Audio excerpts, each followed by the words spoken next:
Hello students, हम लोगों ने कल स्टार्ट किया था। एक मैंने इंटीग्रल प्रॉपर्टी आपको बताई थी और दूसरा मैंने स्टार्ट किया था जनरेटिंग फंक्शन, है ना। Generating function of P N X, यानी कि पी एन एक्स की उत्पत्ति या उद्भव कहाँ से होता है, जनरेट कहाँ से होता है, ये हमने देखा था।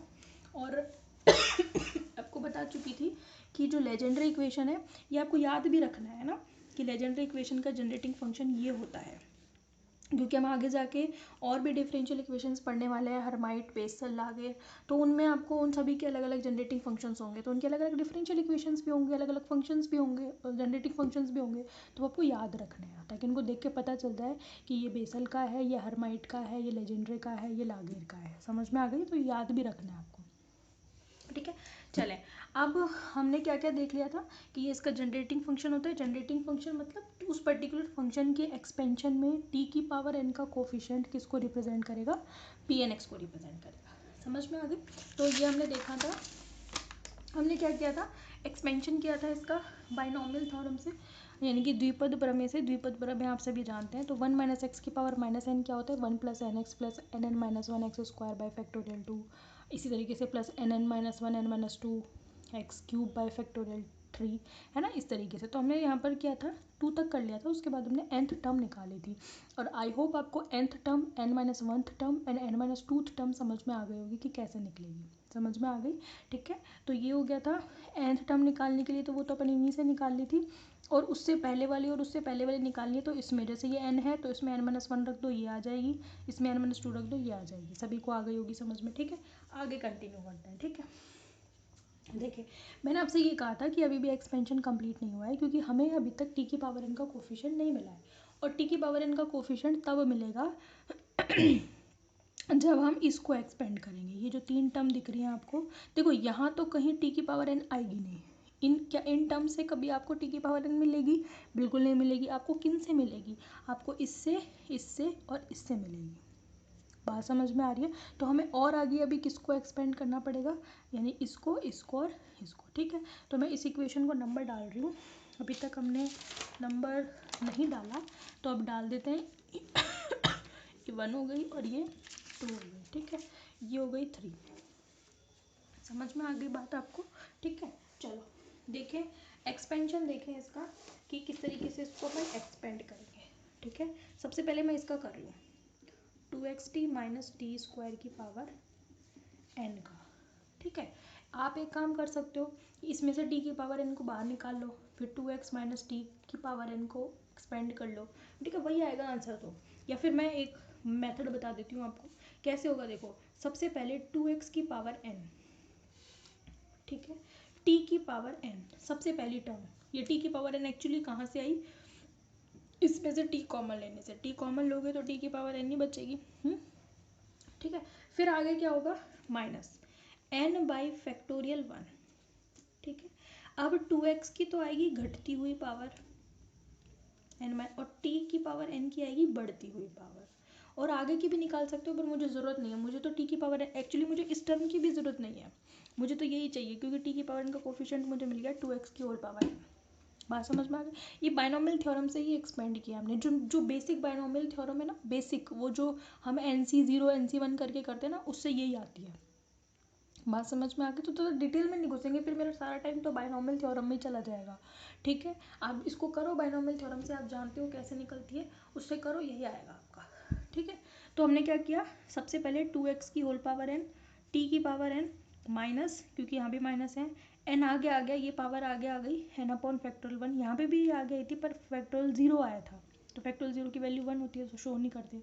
फिर 2x की घटती हुई पावर और t की बढ़ती हुई पावर। अब आगे आ जाओ, इसको एक्सपेंड करेंगे, 2x t minus T square की पावर n माइनस 1। ठीक है, फिर से क्या होगा, अब की बार आपके यहाँ तो n पावर थी, लेकिन अब क्या है, n माइनस 1। तो क्या आएगा, 2x की पावर n माइनस 1, टी की पावर n माइनस 1, क्योंकि पावर कितनी है, n माइनस 1 है, इसमें कितनी थी, n थी, ये ध्यान रखना आप। ठीक है, अब देखो यहाँ तो आपका माइनस आया था, फिर n आया था, लेकिन अब क्या आएगा, n माइनस 1। ठीक है, अपॉन फैक्टोरियल 1। मेरी बात समझ में आ रही है आपको? ठीक है, फिर क्या आएगा आपका, मैंने कहा था इसकी तो आएगी घटती हुई पावर 2x की, और इसकी आएगी बढ़ती हुई। इसमें एक घटाओगे तो कितना बनेगा, n-2। 2x की पावर कितना बनेगा, इसमें एक बढ़ाओगे तो t की पावर n ही तो बनेगा, -1 + 1 कैंसिल। फिर ठीक है, आगे जो भी टर्म है मुझे मतलब ही नहीं है, मुझे तो t की पावर n का कोफिशिएंट चाहिए। मिल रहा है, मिल रहा है, नहीं मिल रहा? ठीक है, समझते चलो। ऐसे दिखने में डिफिकल्ट लग रहा है, पर समझते चलोगे तो खुद ही खुद ब खुद कर लोगे। बाद में जब पूरा पेपर में खुद से सॉल्व कर लोगे ना, तो ऐसा लगेगा कि देखो मैंने क्या कर दिया, है ना। देखने में इतना डिफिकल्ट लगता है, एक स्टेप समझते चलो, याद करते चलो थोड़ा थोड़ा स्टेप्स को, और बाकी लिख लिख के करोगे तो समझ में आएगा पूरा। अब इसको करेंगे एक्सपेंड। ठीक है, इसमें देखो 2xt - t² की पावर n-2। अब क्या करोगे, 2x की पावर कितनी आएगी, n-2, क्योंकि यहाँ पे n-2 है। ठीक है, फिर t की पावर भी कितनी आएगी, n-2। इधर कितना आएगा, n-2 बाय फैक्टोरियल 1। समझ में आ रही है बात?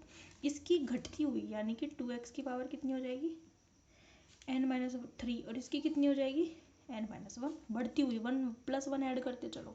अगली टर्म क्या आएगी, क्योंकि अभी तक मुझे t की पावर n नहीं मिल रही है, तो वहाँ तक तो एक्सपेंड करना पड़ेगा जब तक t की पावर n नहीं मिलती। इसमें भी मुझे इसकी ज़रूरत थी, इसकी नहीं थी, पर वो एक टर्म थोड़ी अजीब सी लगती है ना, इसलिए एक और निकाल ली।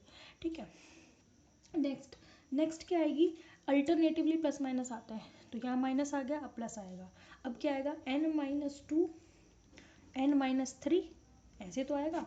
नीचे कितना आएगा, फैक्टोरियल 2, ऐसे तो करते हो, n-1 n-2, लेकिन पावर तो n-2 है, तो n-2 n-2 n-3 आएगी। ठीक है, अब इसकी क्या घटती हुई, तो 2x की पावर कितनी आएगी, n-4 4 हो जाएगी। इसकी बढ़ती हुई, तो +1 ऐड करोगे तो t की पावर n आ जाएगी, फिर डैश माइनस डैश डैश। बात समझ में आई मेरी या नहीं आई? एक्सपेंशन समझ में आया है, नहीं आया? ठीक है, मुझे पता है समझ में आ गया होगा। सिंपल एक्सपेंशन है, तरीका भी मैंने आपको बता दिया है। ठीक है, अब आपको क्या करना है, ये वैल्यूज़, ये जो मुझे मिली है 4, 5 और 6 में, या तो नंबर डाल दो या फिर कंबाइंड नंबर डाल दो, कोई फ़र्क नहीं पड़ रहा, अलग अलग डाल दो। ये लो 4, 5 और 6 में जो मिला है मुझे, वो मैं कहाँ रखूँगी, थर्ड में, यहाँ यहाँ और यहाँ। समझ में आ रही है बात आपको? ठीक है, रख दूँ क्या भाई, चलो रख दे हैं। क्या करेंगे, 4, 5 और 6 की वैल्यू थर्ड में रखते हैं। ठीक है, रखें, रखो, तो क्या आएगा, 5xt = ये तो आएंगी दो टर्म, दिखा दो, ज़्यादा दिखाने की ज़रूरत नहीं है, यूज़लेस है वो, तो ज़्यादा यूज़ आएंगी नहीं, प्लस डैश। फिर क्या करोगे, फिर टर्म कौन सी आ रही है, ये वाली आ रही है ना, तो रख दूँ मैं इसको डैश डैश करके, 1, 3, 5 डैश डैश 2n-5 अपॉन 2 की पावर n-2 फैक्टोरियल n-2, और ब्रैकेट में क्या आएगा, ये पूरा ब्रैकेट में क्या आएगा भाई, ये पूरी टर्म आएगी।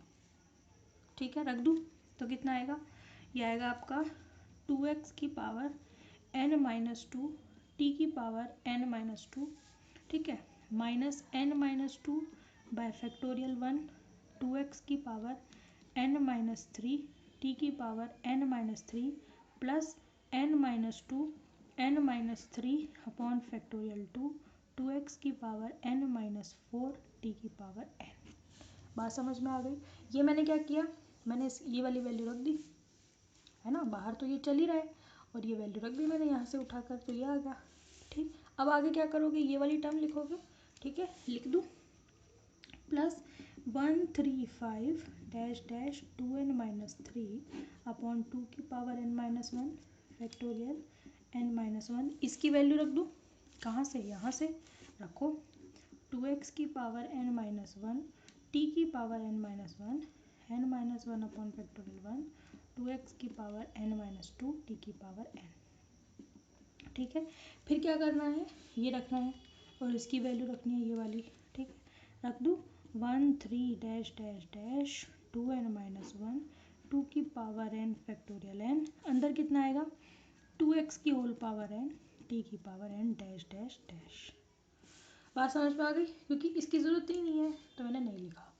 ठीक है, और भी आगे चलती है इक्वेशन तो plus dash dash dash. Series समझ में आई है पूरी आपको? बिल्कुल आ गई होगी, कुछ भी नहीं किया मैंने। क्या है इसमें, 4 5 6 की वैल्यू 3 में ही तो रखी है, तो ये आ गई। ठीक है, अब आपको क्या करना है, ये जो सीरीज़ आई है मेरे पास, इक्वेशन नंबर इसको पढ़ना लिया 7।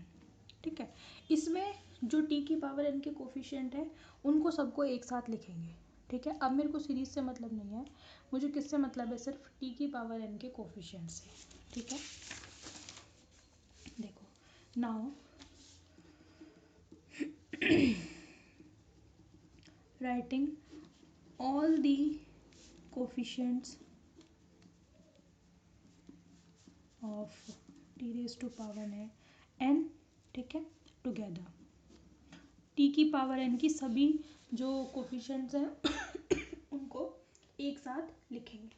ठीक है, तो सबसे पहले देखो इस सीरीज में टी की पावर एन का कोफिशिएंट कौन सा है, इसके साथ जब ये वाली टर्म है यही तो है केवल टी की पावर एन का कोफिशिएंट, ये नहीं है ये नहीं है, तो उनसे मतलब नहीं है, मुझे किससे मतलब है, इस टर्म से। ठीक है, यानी कि ये वाला जो टर्म है उसमें केवल एक ही यही टर्म टी की पावर एन का कोफिशिएंट है, फिर उसके बाद इसमें टी की पावर एन का कोफिशिएंट ये है इसके साथ, फिर इसके साथ कौन सा है, ये है। समझ में आ रही, यही तो है केवल। ठीक है, तो मैं एक साथ लिख रही हूँ सबको, ध्यान से देखना, इसको देखें। ठीक है, इसको इसके साथ मल्टीप्लाई करके लिख रही हूँ इस टर्म के साथ, तो क्या आएगा 1 3 5 2n-5। ठीक है, नीचे 2 की power n-2 factor n-2 n-2 n-3 upon factorial 2 2x की पावर n-4। केवल यही टर्म तो है भाई टी की पावर n का कोफिशिएंट, इसी में तो आ रहा है, इन दोनों में थोड़ी आ रहा है, ये थोड़ी लेके चलेंगे अपन, तो यही लेके चलेंगे। ठीक है, अगली टर्म कौन सी है, ये वाली, इसके साथ क्या आ रहा है यहाँ पे माइनस आ रहा है ना इसके साथ। ठीक है, तो आप एक काम करो, इस माइनस को अपन बाहर ले लो, आगे ले लो, चाहे से तो आगे ले लो, ज़रूरत पड़ेगी तो बाद में अंदर ले लेंगे, है ना। ठीक है, चलो -1 3 5 2n-3 अपॉन 2 की पावर n-1 फैक्टर n-1, कौन सी टर्म, ये वाली है ना,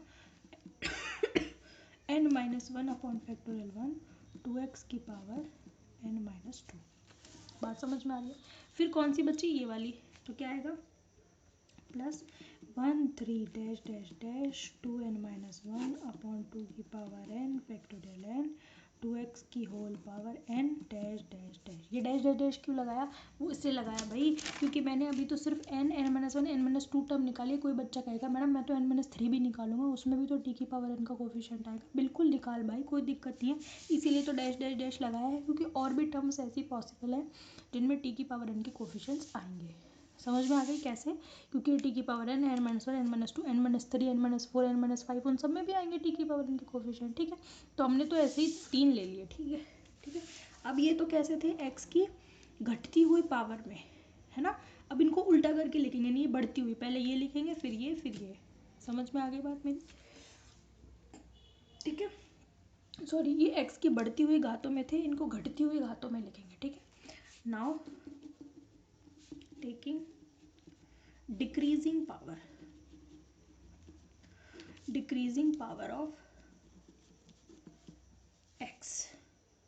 ठीक है, यानी कि पहले x की सबसे बड़ी पावर, फिर उससे छोटी, फिर उससे छोटी। यहाँ पे तो कैसे है, सबसे छोटी उससे बड़ी उससे बड़ी, तो एक ऐसे अरेंजमेंट करना चाह रहे हैं अपन सिमेट्रिकली।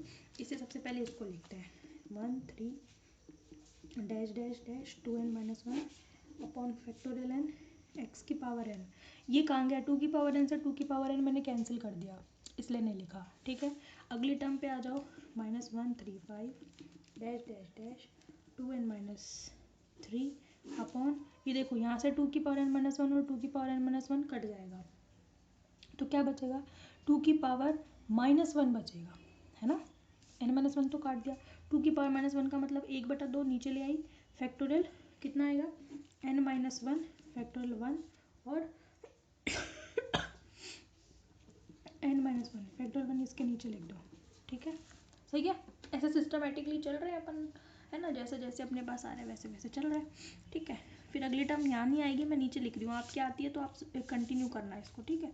प्लस 1 3 5 2n-5 अपॉन 2 देखो n-2 से n-2 हटा दो तो अब की बार 2 बचेगा, तो 2 का स्क्वायर, है ना, फैक्टर n-2, यहाँ क्या आएगा n-2 अपॉन फैक्टोरियल 2, और अच्छा यहाँ पे एक चीज़ रह गई ना, x n-2 रह गया, है ना, और यहाँ x n-4 plus dash dash dash.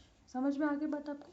तो ये क्या आ गया मेरे पास, ये मैंने x की किस में लिख लिया, डिक्रीजिंग पावर में। अभी हमें क्या चाहिए रहेगा, t की पावर n के सारे कोफिशिएंट्स मिल गए। अभी इसमें अपन थोड़ा मॉडिफिकेशन करेंगे और फिर ये क्या बन जाएगा, pnx बन जाएगा, जिसको अपन नेक्स्ट वीडियो में कंटिन्यू करेंगे ना, कोशिश करेंगे इसको ख़त्म कर दें नेक्स्ट में, फिर मैं शुरू करा दूँगी, कंप्लीट हो जाएगा ये नेक्स्ट में, है ना। अगर नहीं नेक्स्ट में तो हो जाएगा, और कोशिश करेंगे कि अपन पुनरावृत्ति संबंध यानी कि रिकरेंस रिलेशन जो pnx के हैं वो भी कल ही शुरू कर दें, ठीक है।